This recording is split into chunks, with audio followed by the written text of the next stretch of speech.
क्या क्या नहीं बोला गया। बी टीम, सी टीम, वोट कटवा, पैसे लेते हैं, उन्हें कुछ बाकी नहीं रहा ना बोलने के लिए अब तो।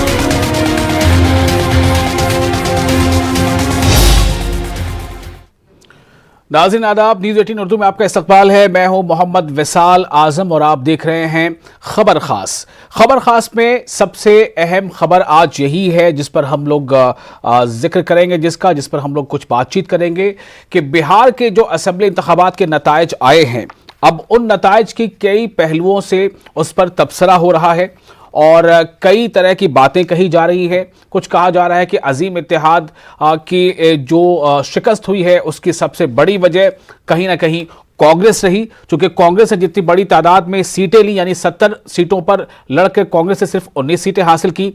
कुछ ये बताया जा रहा है। मैं आपको इस बारे में भी बताऊंगा तफसील से आगे ग्राफिक्स के जरिए किस पार्टी ने कितनी सीटें हासिल की हैं।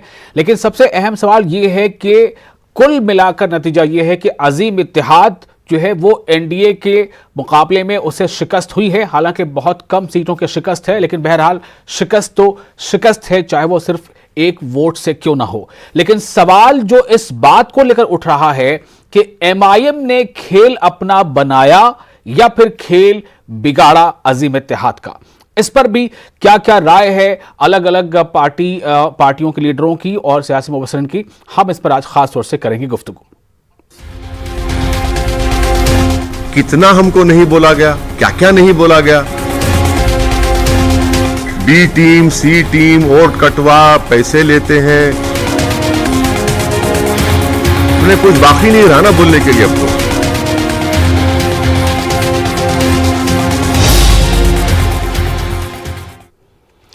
तो बिहार के नतीजे आ गए। इससे पहले जब 2015 के इंतखाबात हुए थे तो एमआईएम ने पहली बार वहां अपनी किस्मत आजमाई थी। एमआईएम, जिसका पूरा नाम ऑल इंडिया मजलिस इत्तेहादुल मुस्लिमीन है, यानी AIMIM, उसने 2015 के इंतखाब में कामयाबी तो हासिल नहीं की। हालांकि तब भी ये बात उठी थी कि असदुद्दीन ओवैसी की पार्टी दूसरों का खेल बिगाड़ने के लिए और बी टीम के तौर पर एक खास जमात को फायदा पहुंचाने की कोशिश के तहत ये इनकी ये कोशिश है।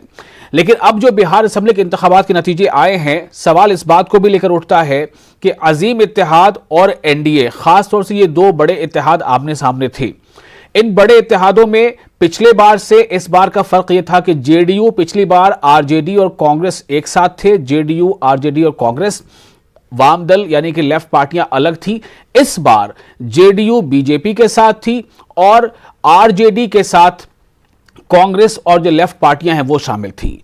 जबकि एमआईएम ने, पहले तो ऐसी खबरें आई कि वो अजीम इत्तेहाद में शामिल हो सकती है, लेकिन बाद में पता चला कि एमआईएम ने अलग से एक अलायंस बनाया जिसमें कई पार्टियां थी, बीएसपी भी थी जिसमें शामिल, जिसमें उपेंद्र कुशवाहा की आरएलएसपी भी थी और जिसमें जनता दल समाजवादी भी थी। तो बहरहाल नतीजा अब सामने यह है कि अजीम इत्तेहाद की शिकस्त हो चुकी है और जेडीयू यानी सीएम के चेहरे नीतीश कुमार के साथ जो एनडीए था उसे फतह नसीब हुई है। अब कई एंगल से, कई पहलुओं से इस पर तबसरा जारी है। हम भी आज से बात करेंगे, लेकिन सबसे पहले हम आपको ये बता दें कि ये जो इंतखाबात हुए इनमें किन पार्टियों ने कितनी सीटें हासिल की हैं। यानी जो रिजल्ट 2020 का है वो आपके सामने है। आरजेडी सबसे बड़ी पार्टी बनकर उभरी, आरजेडी ने 75 सीटें हासिल की। इसके बाद जो दूसरे नंबर पर सीट है, जो कि आरजेडी का अलायंस था कई दूसरी पार्टियों के साथ, उसमें दूसरी पार्टी थी कांग्रेस। कांग्रेस ने 19 सीटें हासिल की हैं, यानी कि पिछले के मुकाबले 2015 के मुकाबले कांग्रेस को नुकसान है 8 सीटों का। और इस बार अजीम इत्तेहाद में शामिल थी सीपीआई, जिसने 2 सीटें हासिल की हैं, और सीपीआई के अलावा, कम्युनिस्ट पार्टी ऑफ इंडिया के अलावा, communist party of India Marxist यानी सीपीआई एम, वो भी शामिल थे, उसने भी 2 सीटें हासिल की हैं। और ये सीपीआई एमएल यानी communist party of India Marxist Leninist, ये 12 सीटें इन्होंने हासिल की हैं। और उससे आगे बढ़ते हैं तो AIMIM इसने 5 सीटें हासिल की हैं। पहली बार एमआईएम को बिहार असेंबली इंतखाबात में कामयाबी मिली है 5 सीटों के साथ। बीजेपी ने कुल 74 सीटें हासिल की हैं, यानी एक सीट बीजेपी कम रही है, वरना यह सबसे बड़ी पार्टी होती।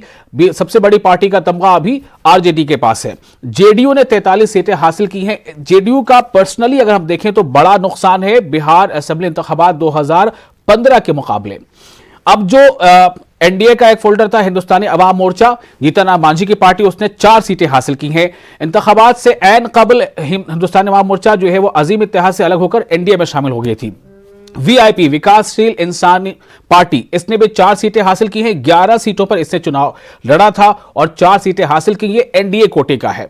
एलजेपी, जिसने खुद को बिहार में एनडीए से अलग माना लेकिन बीजेपी का साथी माना, तो एलजेपी ने 1 सीट हासिल की। याद रहे एलजेपी ने तकरीबन 140 सीटों पर अपने उम्मीदवार खड़े किए थे और हर जगह चिराग पासवान घूम घूम पर यह कह रहे थे कि इस बार नीतीश कुमार को जो है सीटें ज्यादा नहीं मिलेंगी और वो अगली बार वजीर आला भी नहीं होंगे। अगली बार क्या, कभी नहीं होंगे। लेकिन ऐसा हुआ नहीं और खुद एलजेपी की अपनी जो परफॉर्मेंस है वो बहुत नीचे आ गई। सिर्फ 1 सीट हासिल हुई जबकि पिछले बार इससे ज्यादा सीटें हासिल हुई थी।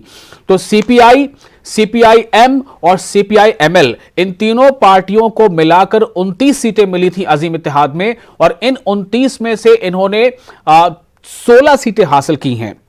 तो ये एक बड़ी कामयाबी सीपीआई यानी कि लेफ्ट पार्टियों के तौर पर देखा जा रहा है। सबसे बड़ा सवाल यही हो रहा है कि एक तरफ एनडीए के खेमे में बीजेपी को बड़ी कामयाबी मिलती नजर आई और बीजेपी ने जो है वो सेकंड लार्जेस्ट पार्टी वो हो गई, जबकि दूसरी तरफ 74 सीटों के साथ बीजेपी सेकंड लार्जेस्ट पार्टी हो गई। जबकि दूसरी तरफ इसमें यानी एनडीए के खेमे में नुकसान हुआ तो जेडीयू का नुकसान हुआ, हिंदुस्तानी अवाम मोर्चा का और विकासशील इंसान पार्टी को फायदा हुआ, जेडीयू का बड़ा नुकसान हुआ। वहीं अजीम इत्तेहाद में आरजेडी सबसे बड़ी पार्टी बनकर जरूर सामने आई लेकिन 2015 के मुकाबले उसकी सीटें कम हुई। वहीं कांग्रेस की सीटें बहुत ज्यादा कम हुई, यानी कि 8 सीटें कम हो गई जबकि सीटें 70 थी कांग्रेस के पास। कांग्रेस यानी अजीम इत्तेहाद को जो बायां बाजू की जमातें हैं इनका अच्छा साथ मिला है। और जो दूसरी पार्टी जैसे बीएसपी को 1 सीट हासिल हुई है, इसी तरह से एक इंडिपेंडेंट जो है वो सामने उसे 1 सीट मिली है और बाकी पार्टियों का खाता भी नहीं खुला है। इसी पर हम खास तौर से बातचीत करेंगे। लेकिन हम आपको बता दें कि हमारे साथ इस पूरे डिस्कोर्स के दौरान हमारे साथ मौजूद हैं हमारे चीफ रिपोर्टर पटना से महफूज आलम और नेमतुल्ला मौजूद है हमारे साथ, जेडीयू के लीडर हैं और इन दोनों के साथ हम इस पर बातचीत करेंगे। इसके अलावा कुछ खास सवालात हैं जो हमने ग्राफिक्स के शक्ल में रखा है, जो स्क्रीन पर आप अभी देखेंगे। आंकड़े भी आप देखेंगे बारी बारी से और जो सवालात हमने खास तौर से रखे हैं वो भी आप देख पाएंगे कि आखिर इसका जवाब कैसे मिल पाएगा। उनमें सबसे अहम सवाल यह है कि क्या अजीम इत्तेहाद में जो पार्टियां शामिल थीं उन पार्टियों ने एक दूसरे को अपना वोट ट्रांसफर नहीं कर पाई, यानी बहुत सारे ऐसे कैंडिडेट थे जो आरजेडी के थे, क्या उनको कांग्रेस का वोट नहीं मिल पाया? बहुत सारे ऐसे कैंडिडेट थे जो मुस्लिम चेहरा था लेकिन कांग्रेस या आरजेडी का था, तो क्या उनको दूसरी पार्टियों का वोट नहीं मिल पाया? इस पर हम बातचीत करेंगे सवालात के तौर पर, वो भी ग्राफिक्स के तौर पर आपके सामने आएगा। नेमतुल्ला साहब, आपका इस्तकबाल है। आप जेडीयू से हमारे साथ जुड़े हैं नेमतुल्ला और महफूज आलम हमारे साथ मौजूद हैं। कुछ देर में मैं उम्मीद करता हूं कि डॉक्टर असदुल्ला भी जुड़ेंगे, पॉलिटिकल एनालिस्ट हैं, और अनवर हुसैन भी जुड़ेंगे, आरजेडी के तर्जुमान। महफूज, हमारा आज जो डिस्कोर्स है वो इस बात को लेकर शुरू हो रहा है कि अजीम इत्तेहाद की शिकस्त होती है, एनडीए कामयाब होता है। एनडीए को मुबारकबाद, जेडीयू को मुबारकबाद, लेकिन सवाल अजीम इत्तेहाद की तरफ जाता है कि आखिर उन्हें उनकी कमजोरी कहां रह गई। महफूज, सबसे अहम सवाल यहां पर यह है कि इस पूरे इंतखाबी नतायज में एक चीज तो साफ हो गई कि अवाम जो है या बिहार के जो वोटर्स हैं उन्होंने छोटी पार्टियों को, और ऐसी छोटी पार्टियों को जो किसी अलायंस का हिस्सा नहीं थे, उन्हें ज्यादा तवज्जो या यूं कह लें कि बिल्कुल ही तवज्जो नहीं दी। उसकी एक खास मिसाल है एलजेपी, एक कामयाबी मिली है सिर्फ उसे, और बहुत सारी छोटी ऐसी पार्टियां हैं जैसे आरएलएसपी या कुछ ऐसी पार्टियां, उन्हें बिल्कुल तवज्जो नहीं मिली। अगर वो अलायंस में थी जैसे विकासशील इंसान पार्टी, हिंदुस्तानी अवाम मोर्चा, तो उन्हें कुछ सीटें मिली हैं। क्या ये माना जाए महफूज के ये जो नतीजा है वो बिल्कुल डिसाइसिव था और वाकई सीएम नीतीश कुमार के चेहरे के ऊपर था, और सीएम का जो ये कहना था कि हमने अपने टेन्योर में जो अच्छे काम किए हैं ये उस पर मैंडेट था? महफूज,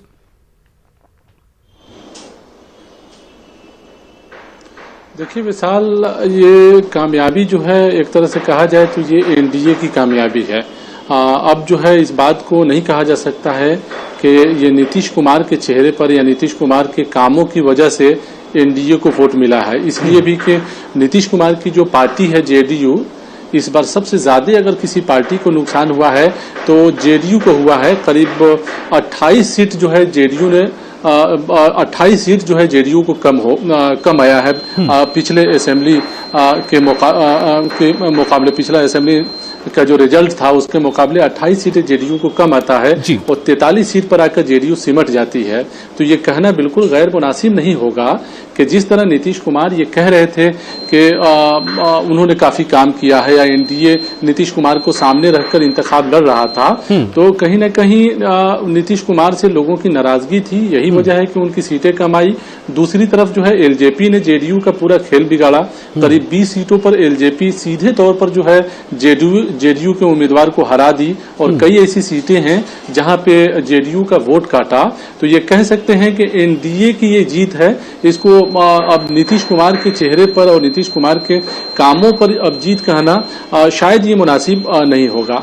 दूसरी तरफ देखिए कि बिहार में जो ट्रेंड चल रहा था शुरू से, वो कहीं न कहीं डेवलपमेंट और बुनियादी मसाइल जो है लोगों का ये ट्रेंड में था और लोग जो है उसके मुताबिक जो है अपने हक रायदही का लोगों ने इस्तेमाल किया। ठीक है महफूज, मैंने जो आपका पहला कमेंट है उस पर नेमतुल्लाह साहब का रिएक्शन लेना चाहूंगा। मैं आपको थोड़ा रोकता हूं। नेमतुल्लाह साहब, महफूज हमारे नुमाइंदे हैं, काफी लंबे अरसे से बिहार से रिपोर्टिंग कर रहे हैं और इन्होंने खाक छानी भी है हर जिले, मोहल्ले और असेंबली हलकों की। मेरा सवाल यह है कि क्या आप इस बात को मानेंगे कि ये जीत जेडीयू के लिए सबसे बड़ा नुकसान और एनडीए की जीत बनकर सामने आई है?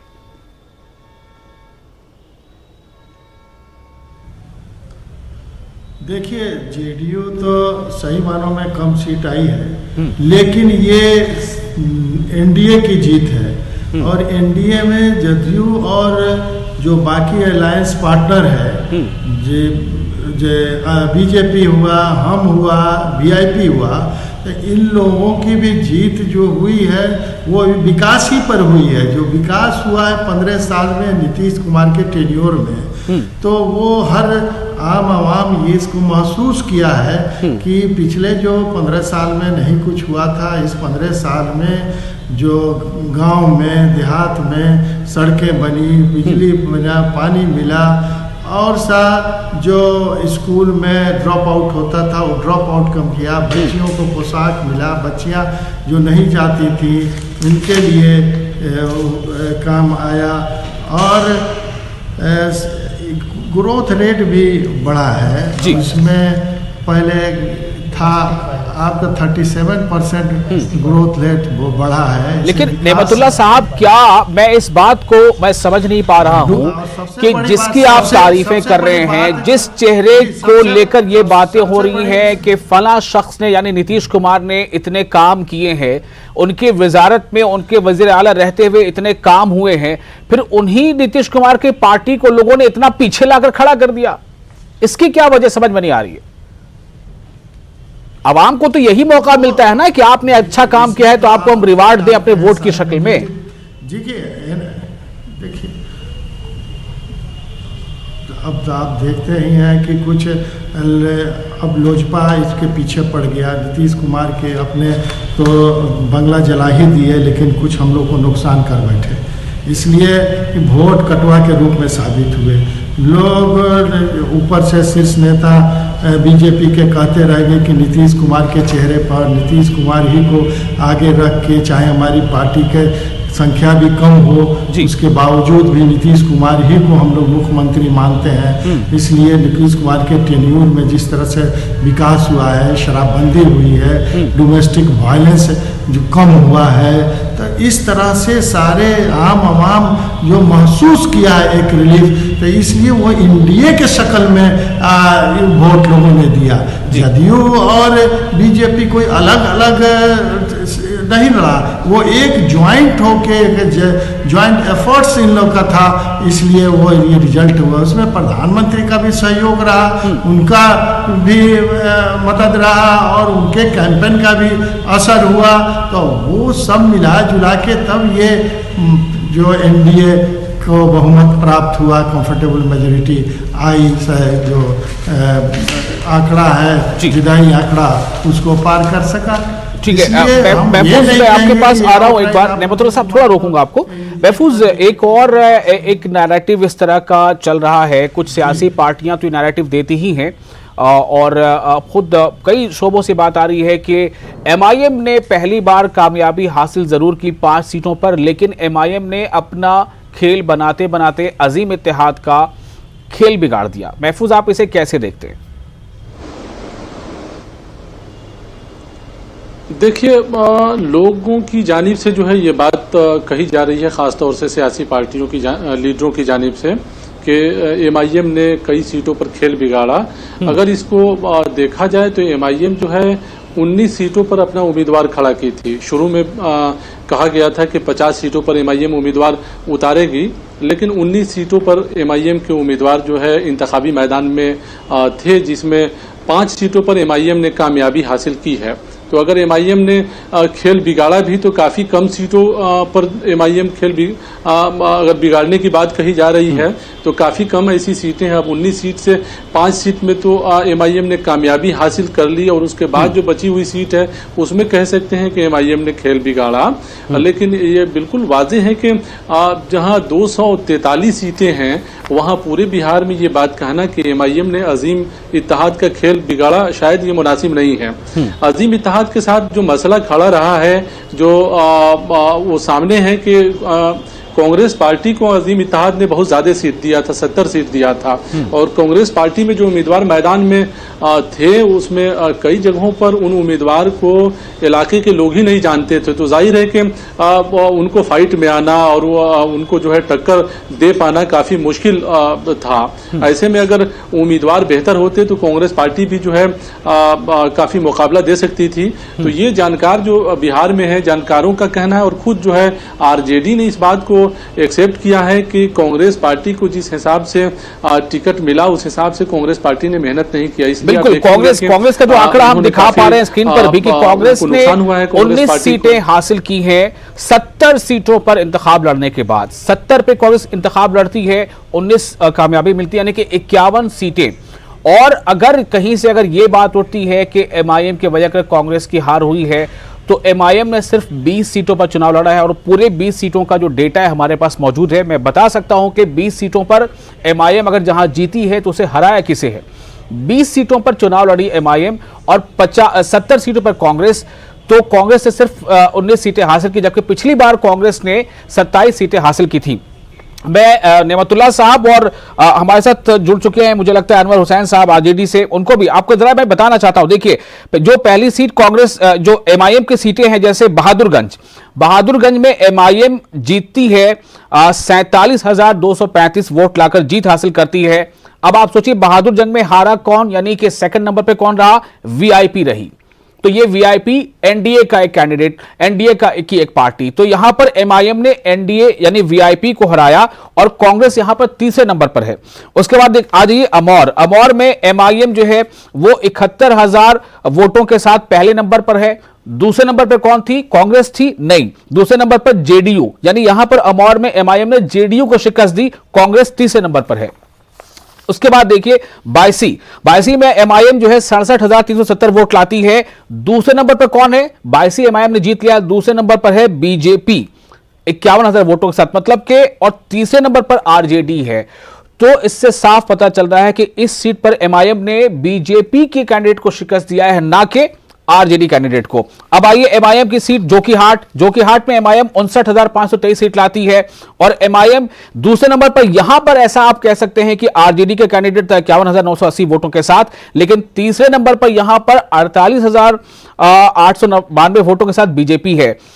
कोचाधामन में एमआईएम ने जीत हासिल की 69,525 वोट के साथ, 51% वोट मिले उसे वहां पर। दूसरे नंबर पर कौन है? जेडीयू यानी एनडीए। तो 5 सीटों में से 4 सीटें ऐसी हैं जहां पर एमआईएम ने दूसरे नंबर पर, यानी कि जो उसका रनर वहां पर रहा है वो जेडीयू है या तो बीजेपी है। तो ऐसे में यह कहना या फिर वीआईपी है, यानी कि एनडीए कोटे का ही कोई ना कोई है। एक सीट पर सिर्फ ऐसा हुआ है कि दूसरे नंबर पर आरजेडी है, वो है चौकीहाट की। तो ऐसे में क्या ये कहना कि एमआईएम ने कांग्रेस या अजीम इत्तेहाद की शिकस्त में एक बड़ा रोल प्ले किया या खेल बिगाड़ा है? इस पर मैं रिएक्शन लेना चाहूंगा अनवर हुसैन साहब का। आरजेडी के तर्जुमान हमारे साथ जुड़ चुके हैं। अनवर साहब,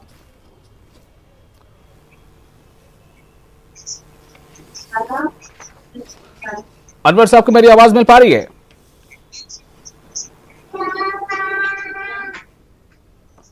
आइए पहले आप अनवर साहब से बातचीत करेंगे। पहले एमआईएम के जो कौमी सदर हैं उनका बयान सुनते हैं कि जीत के बाद, नतीजों के बाद उन्होंने किस तरह से जवाब दिया है, क्या कहा है उन्होंने? जनता का फैसला है और जमहूरियत में आवाम का फैसला जो होता है वो नतीजा वही निकलता है। तो अब मैं कौन होता हूँ जब इतने बड़े बड़े सेफोलॉजिस्ट उनके प्रेडिक्शन गलत निकले। तो असदुद्दीन ओवैसी तो ट्विंकल ट्विंकल लिटिल स्टार है। तो सीमांचल की जनता का दिल की गहराइयों से उनका शुक्रिया अदा करता हूँ कि उन्होंने मजलिस के उम्मीदवारों को कामयाब किया। सीमांचल की सरजमीन पर बसने वालों से पिछले 60 साल से इंसाफ नहीं हुआ। वो न सिर्फ बिहार बल्कि पूरे भारत का सबसे पिछड़ा इलाका है। इसीलिए सीमांचल से इंसाफ की लड़ाई ये जारी रहेगी और जो हमको सीमांचल की जनता ने हमारे उम्मीदवारों को वहाँ पर विधायक बनाया है, इंशाअल्लाह ताला हम उनके भरोसे पर पूरा उतरने की कोशिश करेंगे। मध्य प्रदेश में तो मैं नहीं लड़ा, गुजरात में नहीं लड़ा। कैसे हार गए भाई? कर्नाटका हार गए। कितना बोले आप? बोलिए, मुझे फर्क नहीं पड़ता। कितना हमको नहीं बोला गया, क्या क्या नहीं बोला गया। बी टीम, सी टीम, वोट कटवा, पैसे लेते हैं, हमने कुछ बाकी नहीं रहा ना बोलने के लिए अब तो आपने सुना असदुद्दीन ओवैसी जो एमआईएम के चीफ है, उनका यह कहना था कि बाकी उन तमाम जगहों पर जहां पर अगर कांग्रेस की हार होती है, चाहे दूसरी रियासतों में या फिर बिहार के असेंबली हलकों में ही, उन हलकों में जहां पर एमआईएम थी भी नहीं, अगर वहां कांग्रेस हारती है या आरजेडी का कोई हारता है तो वहां क्या वजह हो गई? अनवर साहब, आपसे मैं इस पर रिएक्शन लेना चाह रहा था। क्या आपको भी लगता है कि एमआईएम की वजह कर अजीम इत्तेहाद का खेल बिगड़ा है? मोदी, योगी और ओवैसी तीनों ने मिलके इस प्रदेश के वोट को तीसरे चरण में पोलराइज करने में वो कामयाब हो। पहले दो मरहलों में इलेक्शन पोलराइज नहीं था, न धार्मिक बुनियादों पे, न कम्युनिटीज की बुनियाद पे, न जात की बुनियाद पे।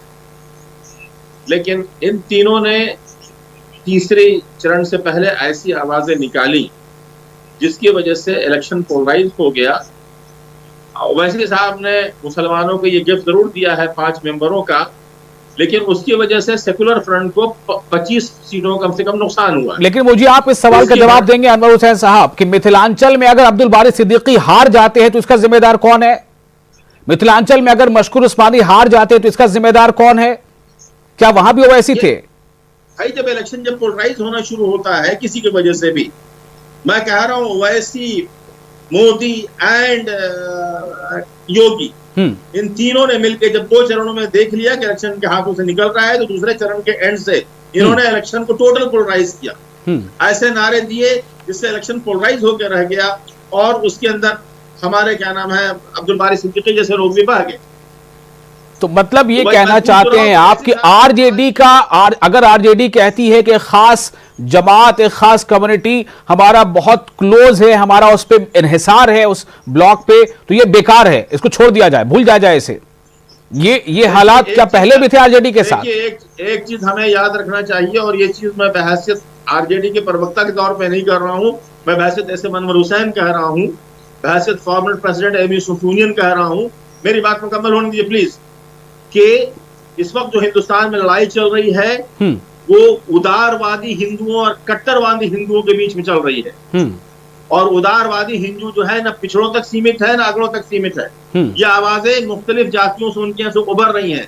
जो हिंदुस्तान को उदारवार्ता की तरफ ले जाना चाहते हैं, जो हिंदुस्तान को गंगा जमुनी धारे से करीब रखना चाहते हैं और जो हिंदुस्तान को समाज को इंक्लूसिव बनाना चाहते हैं जी, उसके मुकाबले में एक कट्टरवादी हिंदुत्व है जो कि हिंदुस्तान को सिर्फ हिंदुओं के लिए मखसूस रखना चाहती है। उसके रिप्रेजेंटेटिव मोदी हैं, उसके रिप्रेजेंटेटिव योगी साहब हैं और उसके इंटरनेशनल रिप्रेजेंटेटिव हमारे मुख्यमंत्री नीतीश जी भी।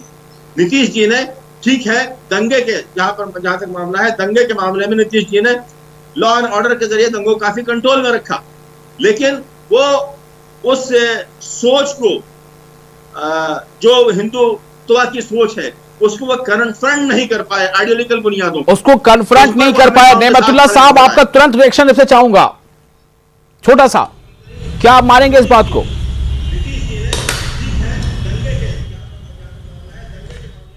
क्योंकि नीतीश कुमार ने तो जिस तरह से माहौल बनाए रखा ये बहुत बड़ी बात है।